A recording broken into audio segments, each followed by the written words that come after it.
Pihak pro ingin menegaskan bahwa relokasi bukan sekedar memindahkan masyarakat dari daerah yang berbahaya ke daerah yang dianggap lebih aman. Persoalan ini jauh lebih besar daripada hanya memindahkan rumah atau bangunan. Yang sebenarnya dipindahkan adalah seluruh kehidupan masyarakat. Seringkali masyarakat dianggap sebagai angka atau yang harus diamankan dari bencana, padahal masyarakat adalah manusia yang punya kehidupan dan pekerjaan, serta lingkungan hidup dan kebiasaan hidup mereka, bahkan ketenangan yang sudah melekat bagi mereka yang sudah bertahun-tahun hidup. Bagi masyarakat, rumah bukan hanya cuma tempat untuk berteduh, tetapi juga untuk membangun keluarga, mencari nafkah, kembali ketika mencari nafkah, menjalani kehidupan sehari-hari.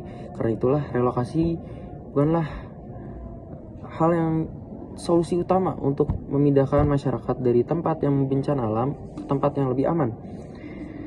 Tapi juga rasa aman mereka, disitulah tempat tinggal dan memiliki rasa terhadap lingkungan mereka sendiri yang tidak bisa kita jelaskan. Pihak pro memandang bahwa relokasi hanya berfokus kepada keselamatan fisik, tetapi kurang memikirkan bagaimana masyarakat hidup setelah dipindahkan. Padahal hidup manusia bukan cuma soal selamat dari bencana, masyarakat juga harus tetap bisa bekerja, masyarakat juga harus bisa makan, masyarakat juga harus bisa sekolah, termasuk anak-anak dan keluarga mereka juga harus tetap punya masa depan yang jelas. Kalau setelah direlokasi, masyarakat banyak kesulitan mencari pekerjaan, kehilangan penghasilan yang harusnya sesuai didapatkan oleh kehidupan mereka dan keluarga mereka, dan hidup dalam ketidakpastian, maka kebijakan itu belum tentu benar dan berhasil. Karena keselamatan bukan hanya soal dari jauh bencana, tetapi juga soal apakah masyarakat bisa menjalani hidup dengan layak. Majelis yang terhormat, kita perlu memahami banyak masyarakat yang bertahan di daerah rawan bencana. Bukan mereka berarti tidak tahu akan bencana, tetapi mereka lebih memilih rasa aman dan nyaman. Hidup mereka bergantung di sana. Nelayan, kita ambil contoh dari nelayan. Nelayan adalah hidup di pesisir pantai. Mereka bekerja sebagai menggarap ikan, lalu dijual ke pasar. Dari situlah kita tahu bahwa nelayan tidak bisa dipisahkan dari pantai. Dan juga salah satunya adalah petani yang sudah lahan mereka diolah bertahun-tahun. Mereka sudah tahu apa tanah yang diolah harus bagaimana, tapi mereka harus hilang begitu saja. Dan ada pedagang kecil, yaitu UMKM, yang punya pelanggan tetap dan lingkungan ekonomi yang sudah dibangun sejak lama, dan jaringan ekonomi yang mereka sudah kelola sejak lama harus hilang begitu saja. Artinya tempat tinggal bagi masyarakat bukan sekedar lokasi, tapi bagian dari sumber kehidupan mereka. Ketika relokasi dilakukan tanpa kesiapan yang benar matang, masyarakat dipaksa untuk mulai hidup dari awal dan hidup dari nol, bukan dari hal yang mudah. Apalagi masyarakat kecil yang kemampuan ekonominya terbatas.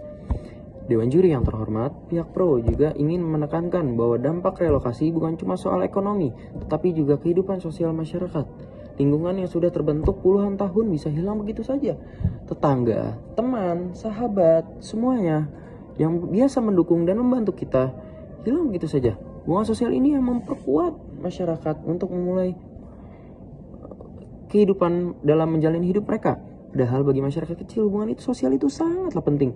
Padahal ada kesulitan ekonomi, tetangga selalu membantu ketika kita kesulitan ekonomi. Ada musibah, dia selalu membantu.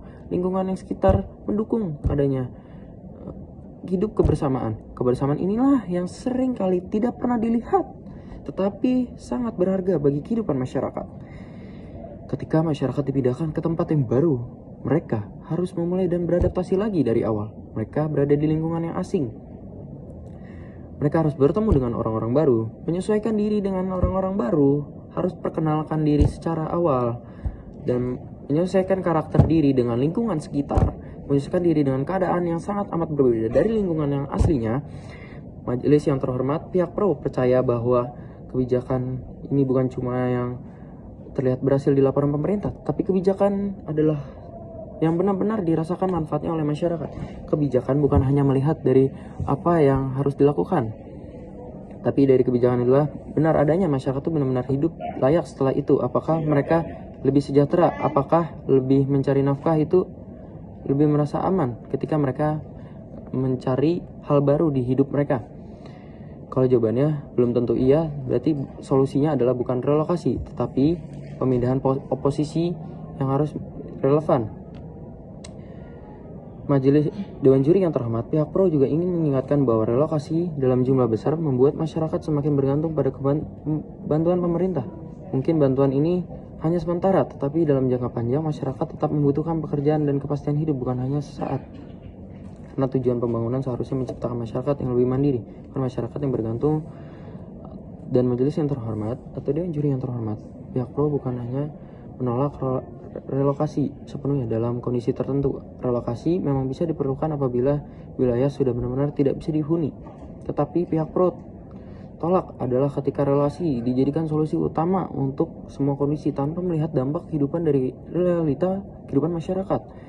Karena tidak semua masalah harus diselesaikan dengan memindahkan masyarakat. Ada banyak hal lain yang bisa dilakukan ketika ada bencana alam. Salah satunya contohnya edukasi masyarakat terhadap bencana alam. Itu dijelaskan bagaimana tahap-tahapan ketika ada contohnya muncul akan terjadinya bencana alam.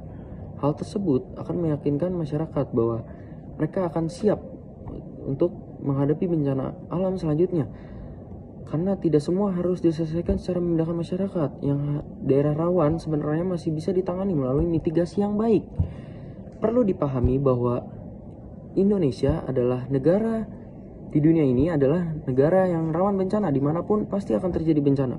Mau di daerah yang sudah direalisasikan, itu bisa dapat direlokasikan, dapat terjadi bencana yang baru.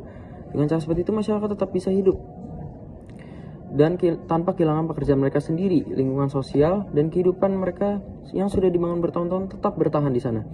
Pihak lawan mungkin akan mengatakan bahwa relokasi adalah pilihan yang paling aman karena nyawa manusia lebih penting dan prioritas utama. Pihak pro setuju bahwa keselamatan masyarakat paling penting dan keberhasilan dan kebijakan bukan cuma dilihat dari beberapa jauh masyarakat dipindahkan dari bencana, tapi apakah masyarakat bisa hidup lebih layak dan stabil bermartabat ketika kebijakan itu dijalankan. Terima kasih.